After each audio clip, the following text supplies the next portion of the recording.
조금 더 있다가 한 말씀의 제목을 가지고 잠깐 말씀을 나누려고 합니다.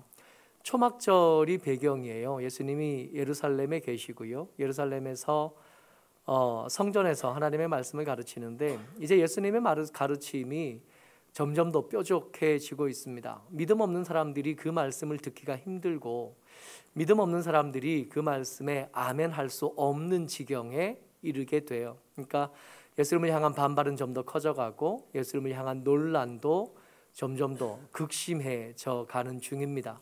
그런 중에 사람들이 이 상황, 이렇게 예수님께서 사람들 앞에 드러난 곳에서 당신의 말씀을 조금도 망설이지 않고 그대로 전하게 되는 이 상황이 계속되는 게 이해가 안 되는 거예요. 그 이해를 할 수 없는, 예수님이 여기서 이렇게 자유롭게 말씀을 전하는 것에 대해서 이상하다 생각하는 사람들의 반응을 먼저 좀 살펴봅니다. 7장 25절 말씀 같이 읽어요. 25절, 26절 이어서 같이 읽습니다. 시작.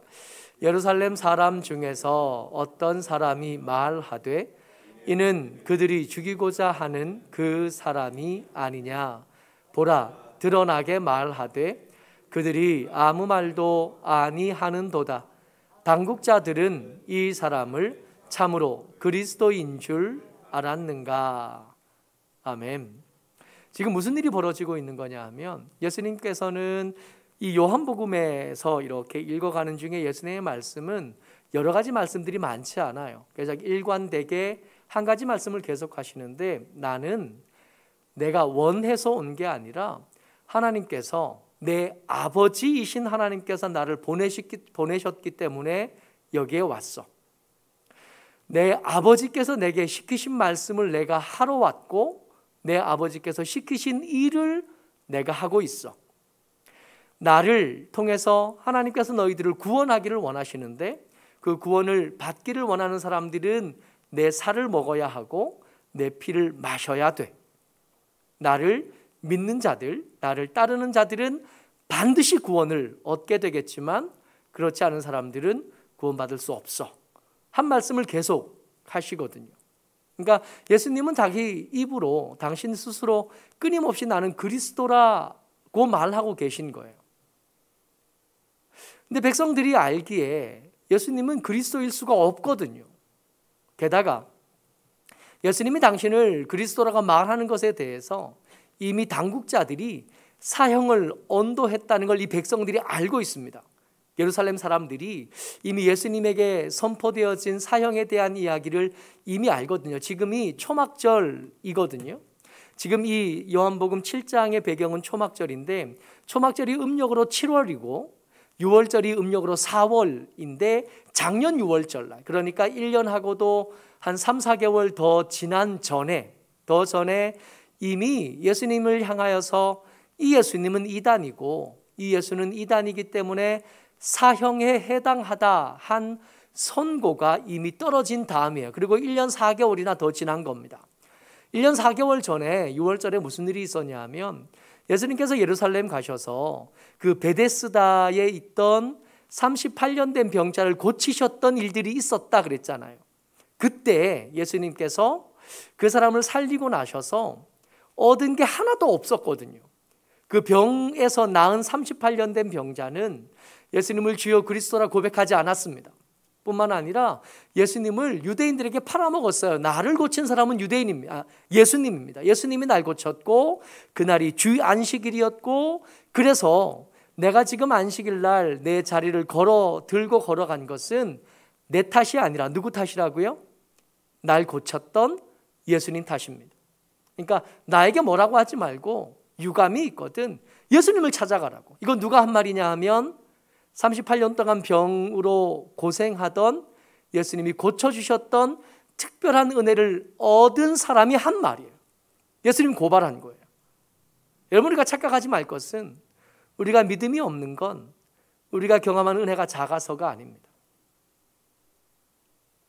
여러분들과 제가 우리 주변 사람들을 돌아볼 때 은혜를 많이 받으면 믿음이 더 좋을 것 같고 특별한 기적을 더 많이 체험하면 더 믿음이 더 좋을 것 같으나 그렇지 않아요. 오히려 지푸라기 같은 은혜를 받은 사람들이 믿음이 더 좋은 경우를 많이 봤습니다. 오히려 더 힘들고 고난 가운데 있으면서도 믿음을 잘 지킨 사람들의 이야기를 우리는 얼마든지 찾아볼 수 있어요. 심지어 새벽에 요즘 나누고 있는 데살로니가 전서를 보고 있는데, 여러분, 데살로니가에서 있었던 기적 이야기가 성경에는 기록되어 있지 않습니다. 빌립보처럼 감옥터가 흔들렸거나 거기서 죄수들이 도망가지 않고 그 자리에 있었다거나 한 일은 빌립보에서 있었던 일이지 데살로니가에서 있었던 일이 아니에요. 짧은 기간 복음을 들었던 사람들, 그래서 믿음을 얻었던 사람들이 바울을 핍박하여 쫓아낸 그 불량배들이 있는 도시에서 여전히 역사 있는 믿음으로 살아가고 있었고, 수고가 있는 사랑으로 그 삶을 실천하고 있었거든. 다시 오실 예수님을 기다리면서 믿음을 붙잡고 굳건히 붙잡고 살았거든요. 기적 이야기가 없는데도 말입니다. 여러분, 우리가 기적이 없어서 믿음이 덜하다고요? 하나님께서 우리에게 기적을 보여주시면 내가 예수님을 더 잘 믿을 수 있을 것 같다고요? 거짓말이에요. 그렇지 않아요. 더 많은 사람들이 기적 없이 예수님을 잘 믿습니다.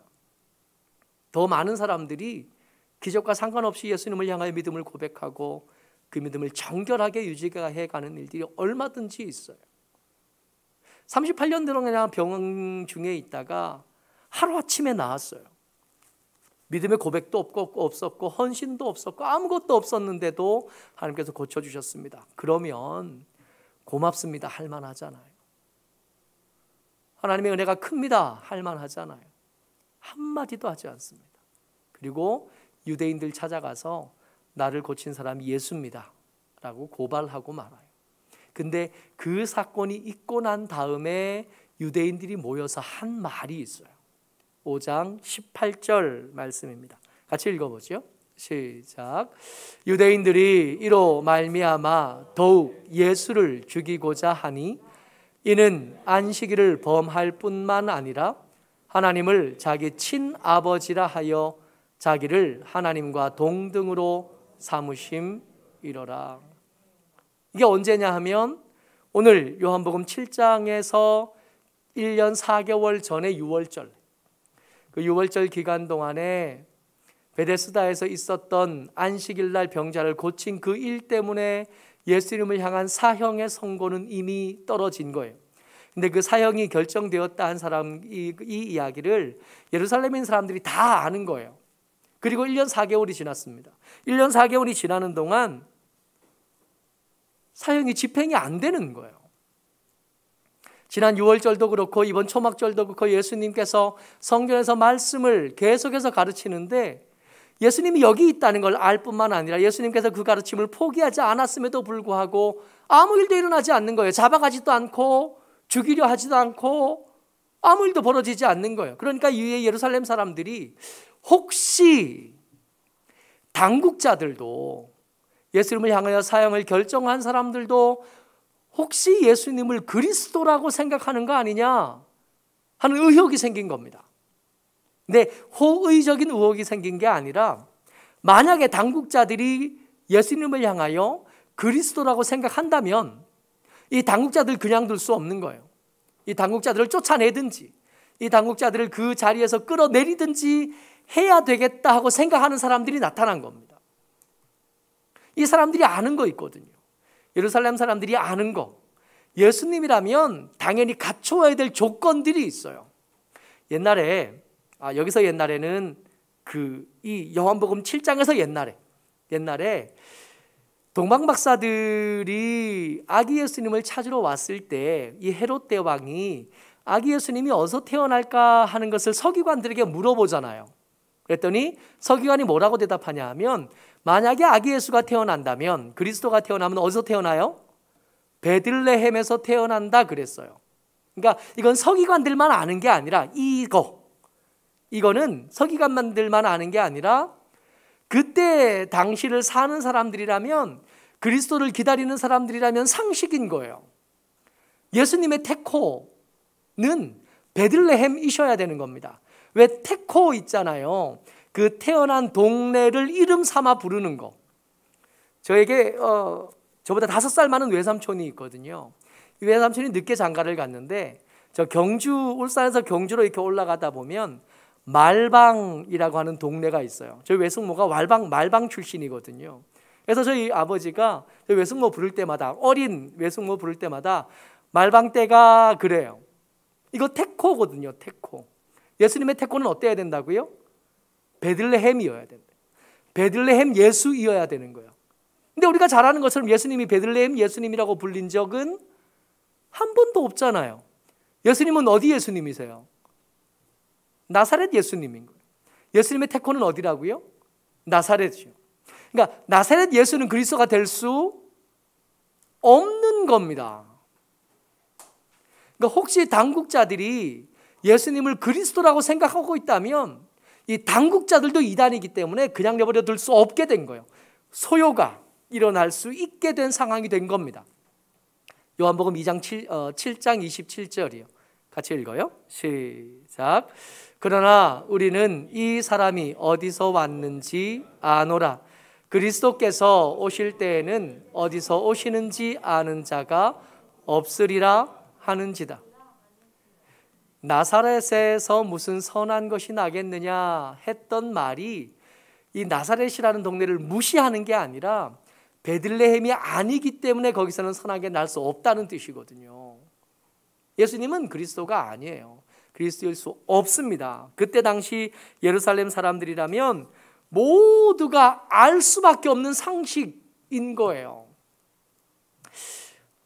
가끔씩 우리나라 말들을 보면 되게 예쁜 말들 있잖아요. 아랑곳하다라는 말이 있어요. 우리나라 말입니다. 우리 말인데 뭔가에 대하여 관심을 갖거나 참견하다 그럴 때 아랑곳하다 그래요.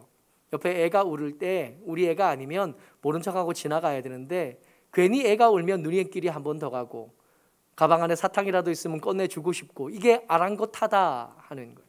근데 지금 주변이 상황이 어때요? 예수님 주변 상황이 예수님을 적대하는 것은 뿐만 아니라 예수님을 그냥 내버려두는 당국자들을 향한 분노까지도 예루살렘 사람들에게 저변에 막 번져가고 있을 그때 그런 상황에 예수님께서 아랑곳하지 않아요. 그러니까 주변의 상황이 어떻든 주변의 사람들의 표정이 어떻든 주변의 사람들의 반응이 어떻든 신경 하나도 안 써주시는 거예요. 28절 말씀입니다. 같이 읽죠? 시작. 예수께서 성전에서 가르치시며 외쳐 이르시되 너희가 나를 알고 내가 어디서 온 것도 알거니와 내가 스스로 온 것이 아니니라. 나를 보내신 이는 참되시니 너희는 그를 알지 못하나. 한 절 더요. 29절. 나는 아노니 이는 내가 그에게서 났고 그가 나를 보내셨음이라 하시니. 예수님에 대한 사형이 결정된 이유가 뭐라고요? 안식일을 지키지 않을 뿐만 아니라 하나님을 내 아버지라고 부른다는 거예요. 하나님을 내 아버지라고 불러서 하나님을 자기와 동등된 것처럼 말하는 것 때문에 예수님을 향한 사형이 결정된 거예요.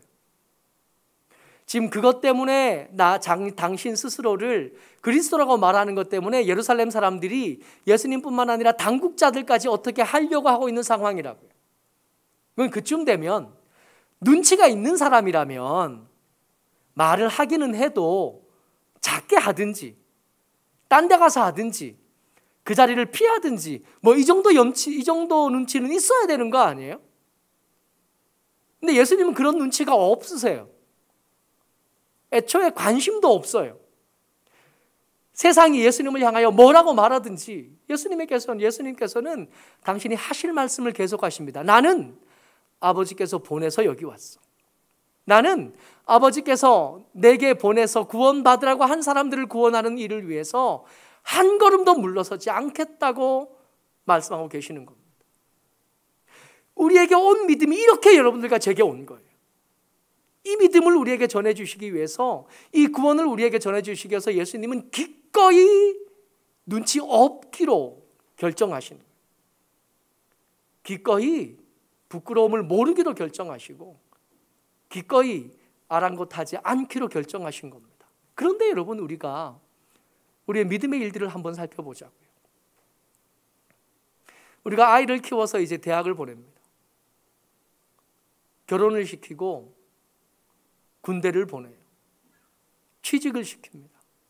근데 믿음 안에서 우리 슬하에 있을 때, 우리 품 안에 있을 때 믿음 안에서 잘 있던 아이들이 대학 가면 술 먹지 못해 왕따 당하는 것 때문에 고민해요.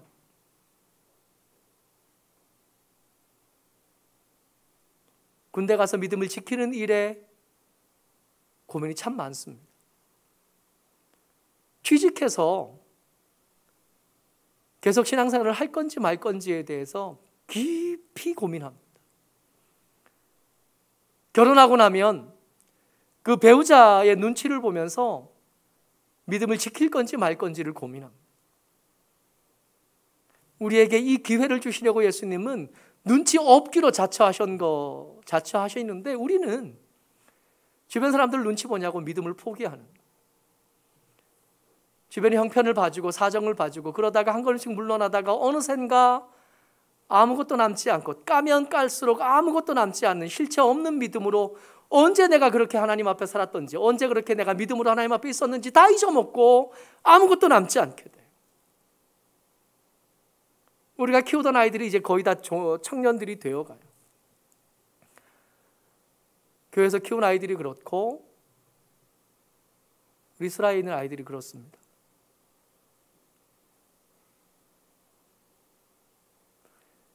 우리 첫아이가 임신되었다 한 얘기를 듣고, 신학생인데 결혼한 지 얼마 되지 않아서 생각지도 못한 임신 소식을 들었어요. 드라마에 보면 첫애가 생겼다 그러면 막 기뻐하잖아요. 즐거워하고 막 환호하고 그러잖아요. 그건 드라마더라고요. 저는 안 그렇던데요. 지금도 그때가 기억나요. 사모가 임신한 것 같대요. 그러면 뭐 축하한다든지 고맙다 뭐 이런 반응이 나와야 되는데 제일 먼저 든 생각이 뭐냐면 어떡하지? 다른 게 무서웠던 게 아니라 나중에 이 아이가 커서 아빠, 나는 아빠가 믿는 예수님이 안 믿어져. 그럴까 봐 그게 꿈에도 나오고요. 그게 그렇게 무서웠어요. 잘 키울 자신이 없었어요. 보잘것없는 믿음을 배울까 봐 그게 무섭고 겁이 났었거든요. 기쁘다는 셋째가 태어날 때쯤 되니까 이게 기쁘더라고요. 아, 이거 좋은 거구나, 즐거운 거구나. 신대원 있다가 셋째가 임신 소식을 듣고 공부 안 하고 내려갔잖아요. 물론 공부를 하기 싫어서 내려간 건 절대로 아닐지도 어쨌든.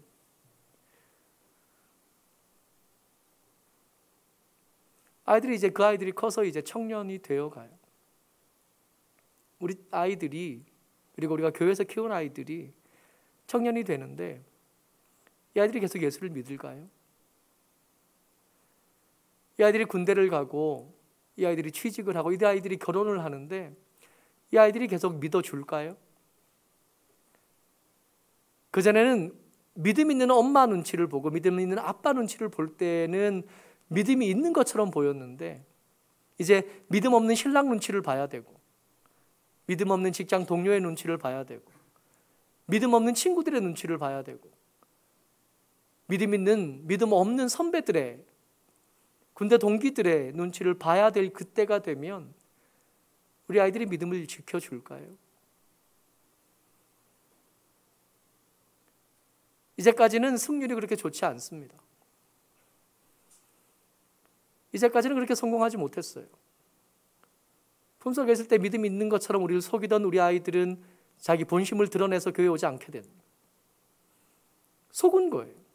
근데 아이들에게 속은 걸까요?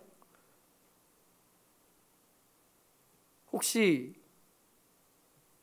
자기 스스로에게 속은 건 아니겠습니까? 살면서 일이 생길 때마다, 문제가 생길 때마다 믿음을 양보하고 어려운 일이 생길 때마다 물러서던 우리를 보고 배웠던 거 아닐까요? 예수님께서 그 주변에 예수님을 향한 논란이 점점 커지고 있을 때 예수님은 아랑곳하지 않으셨습니다. 그저 하던 말씀을 계속해서, 유독 요한복음에서는 예수님의 설교가 2가지, 3가지도 나오지 않아요. 계속해서 똑같이 얘기하십니다. 나는 내 아버지가 보내서 여기 왔어. 내가 하는 말은 내가 하는 말이 아니라 아버지의 말이고 내가 하는 일은 아버지가 시키신 일이.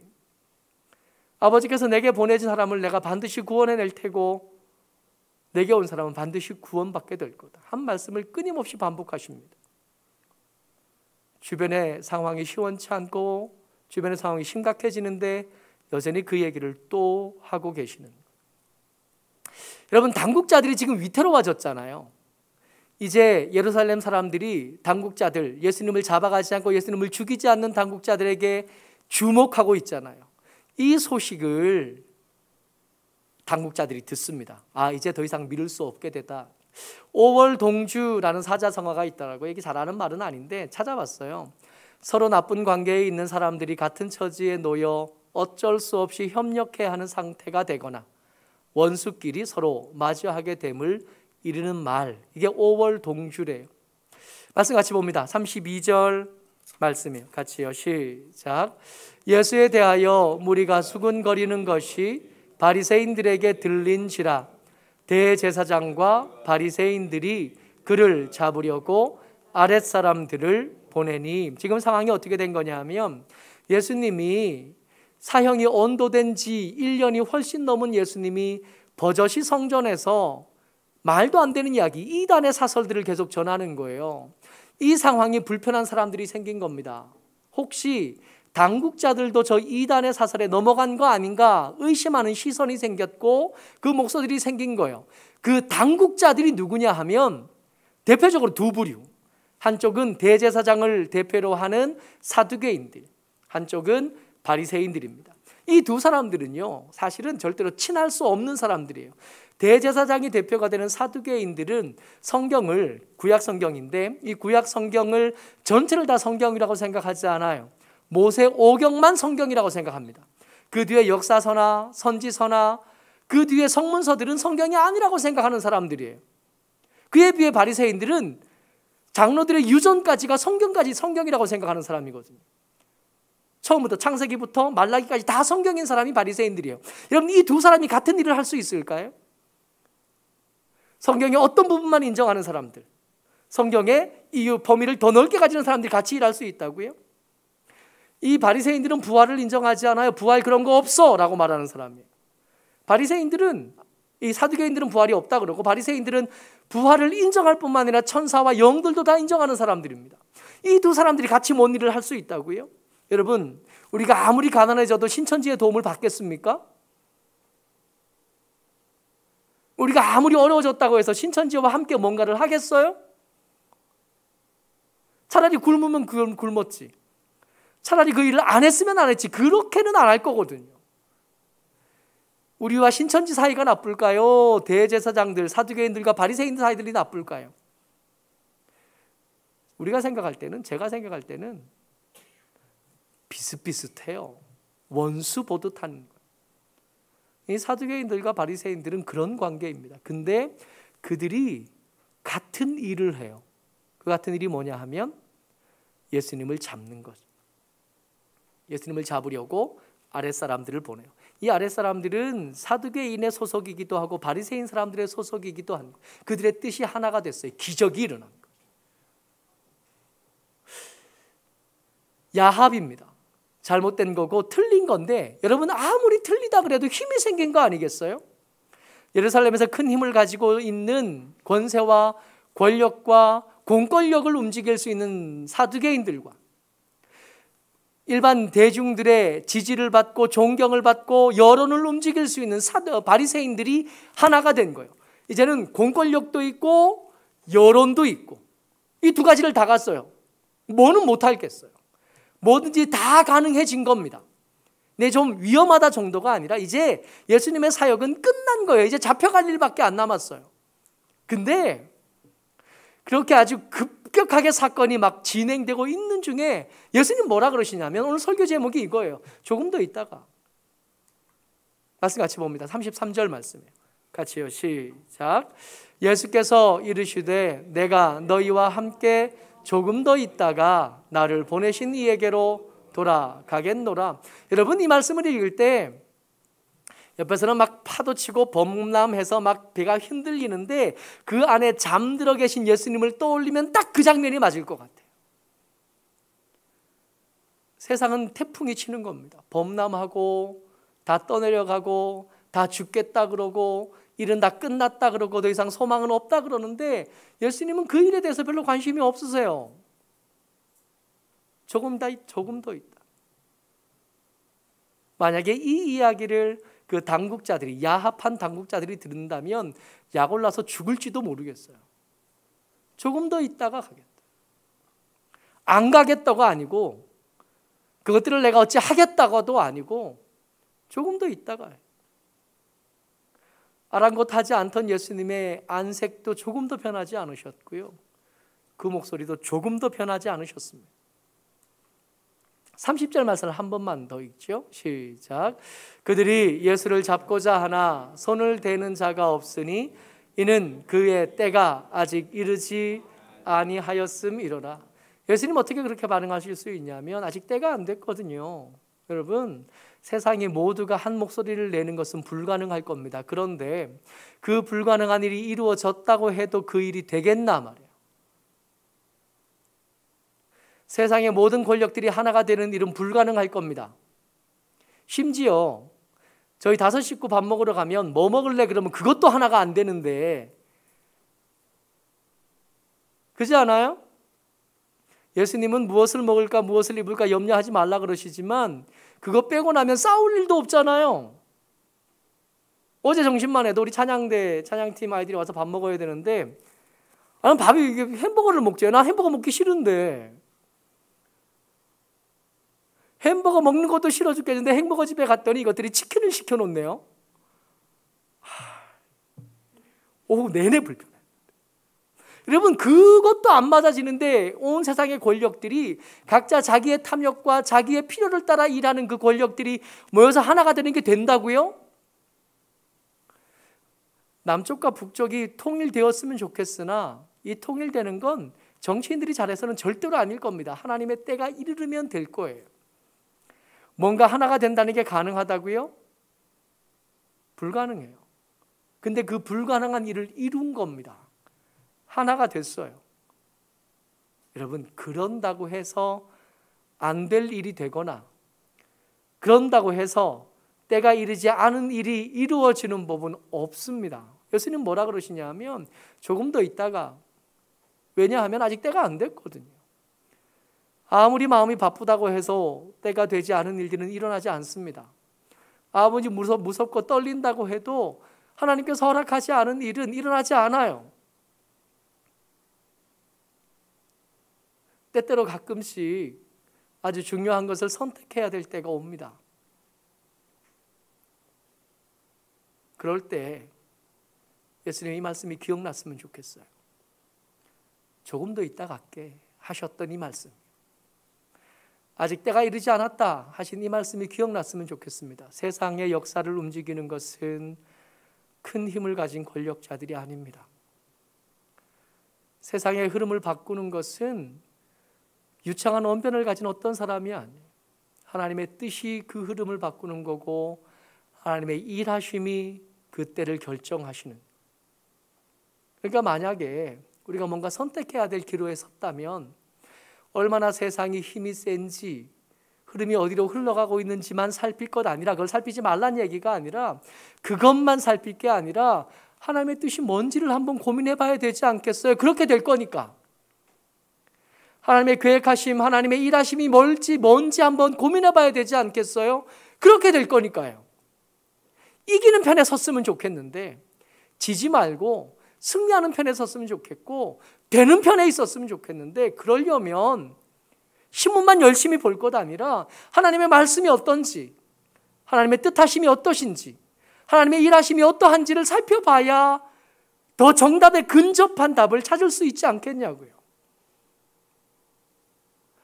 모쪼록 저와 여러분들이 세상에서 능력 있는 사람이 됐으면 좋겠습니다. 근데 보아하니 우리도 그렇고 우리 아이들도 그렇고 그렇게 위대하지는 않은 것 같아요. 근데 그건 애초에 별로 안 된 것 같은데 그렇다고 실망할 필요는 없어요. 그래도 우리에게 믿음이 있잖아요. 하나님이 우리를 이끌어 가실 수 있고 하나님께서 우리를 만들어 가실 수 있거든요. 1등은 못하지만 우리가 하나님의 눈치는 볼 줄 알고 하나님의 일하심에 동참할 줄은 알거든요. 하나님께 주목하고 하나님의 일하심에 순종하고 그 길에 함께 있는 여러분 저분들 우리가 된다면 실력은 모자라도 실패하지 않을 수 있겠고 능력은 없어도 우리에게 주어진 시간들을 하나님 앞에서 반듯하게 살아가는 것 정도는 얼마든지 할 수 있을 것 같습니다. 모쪼록 저와 여러분들 주의 은혜 가운데 하나님 눈치 보시고 하나님 따라 살아가는 저와 여러분 되시기를 주의 이름으로 축복합니다. 아멘. 은혜가 많으신 아버지 하나님 감사를 드립니다. 주의 도우심을 따라 하나님의